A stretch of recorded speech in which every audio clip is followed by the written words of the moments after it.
देवाय नमः ओम देवाय नमः ओम देवाय नमः ओम नमः देवाय देवाय नमः ओम देवाय नमः ओम देवाय नमः ओम नमः देवाय देवाय नमः ओम देवाय नमः ओम देवाय नमः ओम नमः देवाय।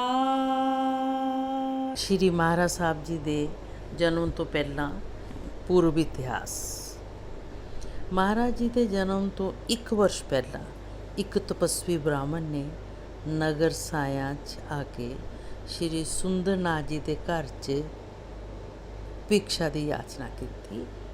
ਸਰਕਾਰ ਦਾ ਜਨਮ ਸਾਇਆ ਨਗਰ 'ਚ ਹੋਇਆ, ਜੋ ਕਿ ਡੇਰਾ ਹਰੀਸਰ ਦੇ ਨਜ਼ਦੀਕ ਹੀ ਹੈ। ਉਹ ਤਪਸਵੀ ਜਿਨ੍ਹਾਂ ਦੇ ਸਾਰੇ ਬਦਨ ਦੇ ਰੋਮ ਖੜੇ ਸੀ, ਜਟਾ ਜੂਟ ਮਹਾ ਤੇਜਸਵੀ ਸਰੂਪ ਸੀ। ਉਹਨਾਂ ਦਾ ਮਸਤਕ ਸੋਨੇ ਦੀ ਤਰ੍ਹਾਂ ਚਮਕ ਰਿਹਾ ਸੀ।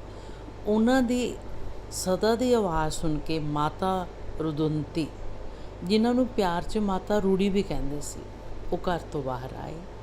ਅੱਗੇ ਦਰਵਾਜ਼ੇ ਦੇ ਉੱਪਰ ਮਹਾ ਤੇਜਸਵੀ ਬ੍ਰਾਹਮਣ ਖੜੇ ਸੀ।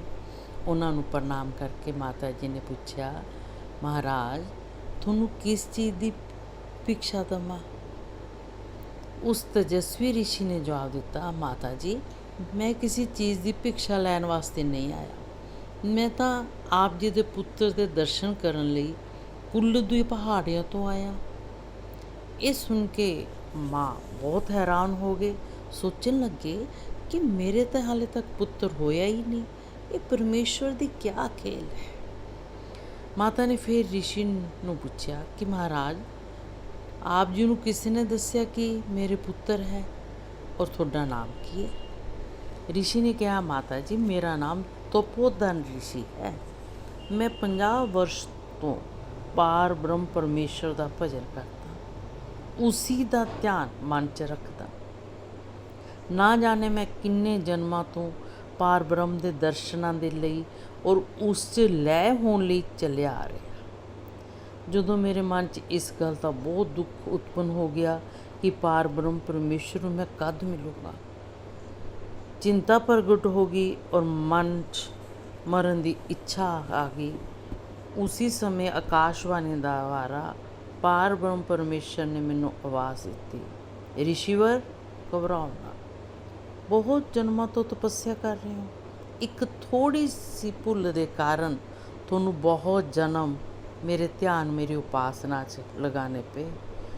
ਦੁਆਪਰ 'ਚ ਤੁਹਾਤੋਂ ਇੱਕ ਭੁੱਲ ਹੋਈ ਸੀ। ਜਦ ਮੈਨੇ ਕ੍ਰਿਸ਼ਨ ਅਵਤਾਰ ਧਾਰਨ ਕੀਤਾ ਸੀ, ਉਸ ਸਮੇਂ ਤੁਹਾਡਾ ਨਾਮ ਉਤੰਕ ਸੀ। ਮਹਾਭਾਰਤ ਦੇ ਬਾਅਦ ਯੁੱਧ ਖਤਮ ਹੋਣ ਤੋਂ ਬਾਅਦ ਜਦ ਮੈਂ ਦੁਆਰਕਾ ਵਾਪਸ ਆ ਰਿਹਾ, ਉਸ ਸਮੇਂ ਤੁਸੀਂ ਮੈਨੂੰ ਰਸਤੇ 'ਚ ਮਿਲੇ। ਤੁਹਾਨੇ ਮੇਰੇ ਤੋਂ ਮਹਾਭਾਰਤ ਯੁੱਧ ਦਾ ਹਾਲ ਪੁੱਛਿਆ। ਮੈਨੂੰ ਤਮੋਗੁਣ ਸੁਭਾਵ 'ਚ ਆ ਕੇ ਸ਼ਰਾਪ ਦੇਣ ਦੀ ਧਮਕੀ ਦਿੱਤੀ। ਤੁਹਾਨੂੰ ਇਹ ਸੀ ਕਿ ਤੁਸੀਂ ਯੁੱਧ ਨੂੰ ਰੋਕ ਸਕਦੇ ਸੀ। ਤੁਸੀਂ ਈਸ਼ਵਰ ਦੀ ਲੀਲਾ ਨੂੰ ਨਾ ਜਾਣਦੇ ਹੋਏ ਉਸ ਦੇ ਵਿੱਚ ਆਪਣੇ ਟੰਗ ਅੜਾਉਣ ਦੀ ਕੋਸ਼ਿਸ਼ ਕੀਤੀ। ਇਸ ਕਾਰਨ ਤੁਹਾਨੂੰ ਬਹੁਤ ਕਸ਼ਟ ਸਹਿਣਾ ਪਿਆ। ਹੁਣ ਇਹ ਦੋਸ਼ ਤੁਹਾਡੀ ਤਪੱਸਿਆ ਨਾਲ ਸ਼ਾਂਤ ਹੋ ਚੁੱਕਿਆ, ਤੁਸੀਂ ਦੁਖੀ ਨਾ ਹੋ। ਮੈਂ ਸਾਇਆ ਨਗਰ 'ਚ ਸੁੰਦਰਨਾਥ ਜੀ ਔਰ ਦੇਵੀ ਰੂੜੀ ਦੇ ਗਰਭ ਤੋਂ ਨਿੱਤ ਅਵਤਾਰ ਦੇ ਰੂਪ 'ਚ ਪ੍ਰਗਟ ਹੋ ਰਿਹਾ।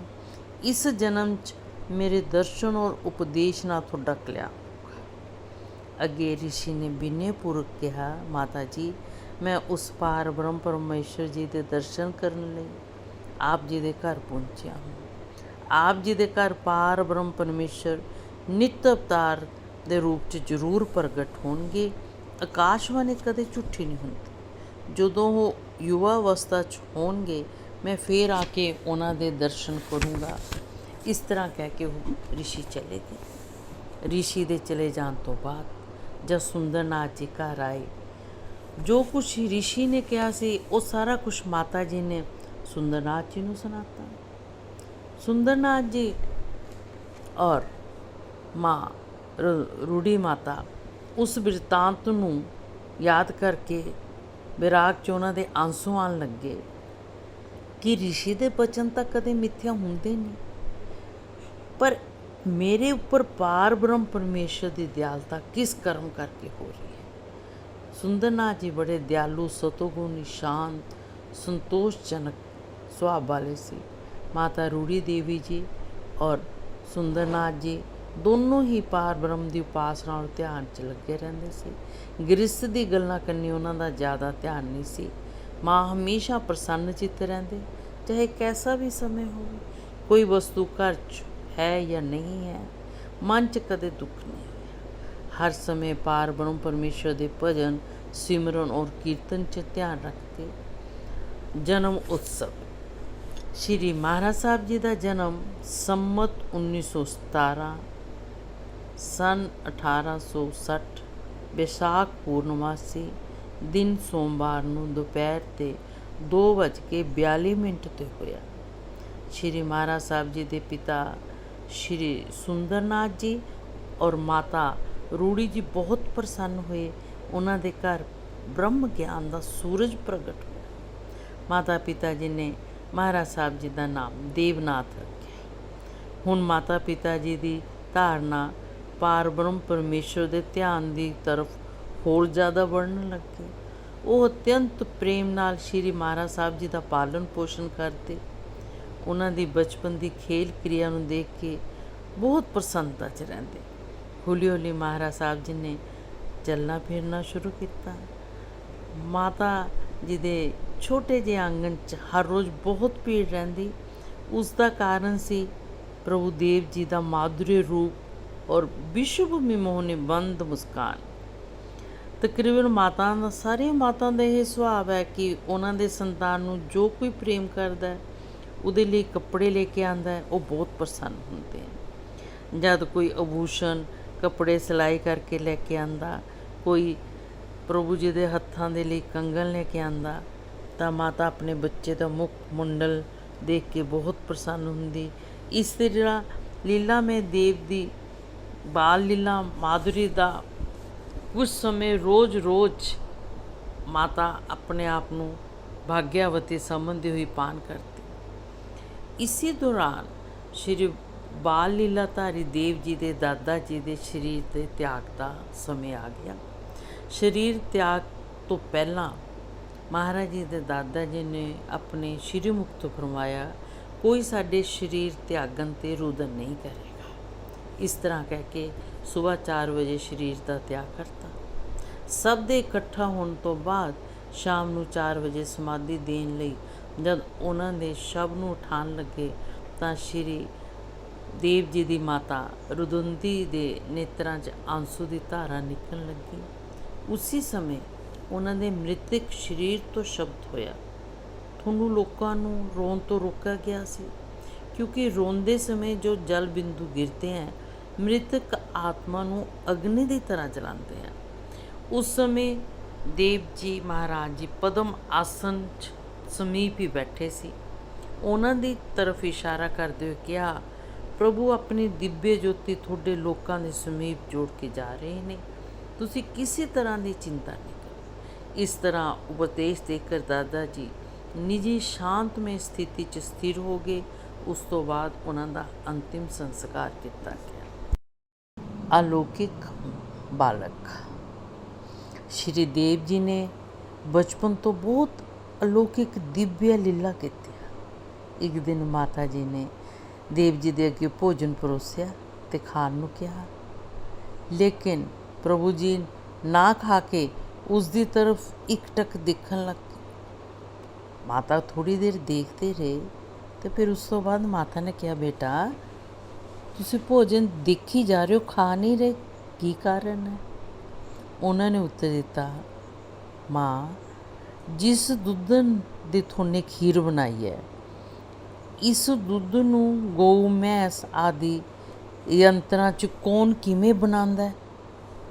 ਯਾਨੀ ਗਊ ਖਾਂਦੀ ਤਾਂ ਘਾਸ ਹੈ, ਔਰ ਦਿਨ ਦੀ ਸਫੇਦ ਦੁੱਧ ਹੈ।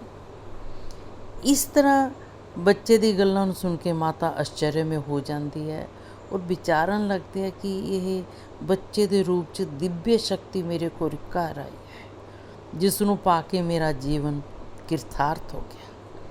ਪ੍ਰਭੂ ਜੀ ਇਸ ਪ੍ਰਕਾਰ ਬਹੁਤ ਪਿਆਰੀਆਂ ਕ੍ਰੀੜਾਂ ਦੇ ਦੁਆਰਾ ਮਾਤਾ ਨੂੰ ਅਲੌਕਿਕ ਸੁੱਖ ਦਾ ਆਸਵਾਦਨ ਕਰਾਉਣ ਲੱਗੇ।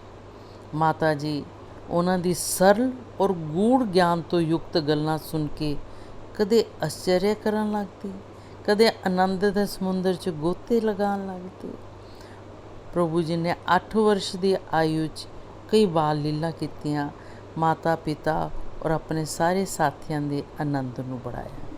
देवाय नमः ओम देवाय नमः ओम देवाय नमः ओम नमः देवाय देवाय नमः ओम देवाय नमः ओम देवाय नमः ओम नमः देवाय नमः ओम देवाय नमः ओम देवाय नमः ओम नमः देवाय।